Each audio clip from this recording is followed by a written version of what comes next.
ছেলেদের মতো মেয়েদেরও হয়, সবাই যেন ছেলেদের নাইটে ফলিং হয়। তো কেন হয় বলো তো?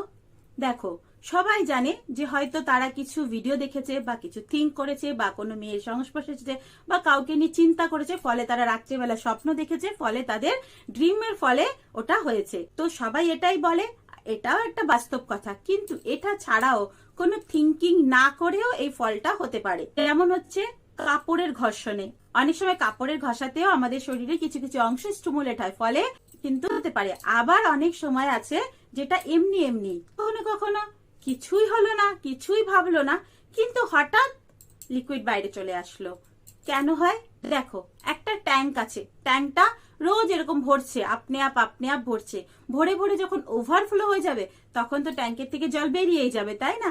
তো সেম সেম সিমেন্ট রোজ তৈরি হচ্ছে, ওভারফ্লো হচ্ছে, তৈরি হচ্ছে, ওভারফ্লো হচ্ছে। তো যখন ওটা পুরোপুরি ভাবে রেডি হয়ে ওভারফ্লো হয়ে যাচ্ছে, তখন কিন্তু ওটার ভিতরে থাকছে না, ওটা নিজে নিজেই ক্লিন করে বাইরে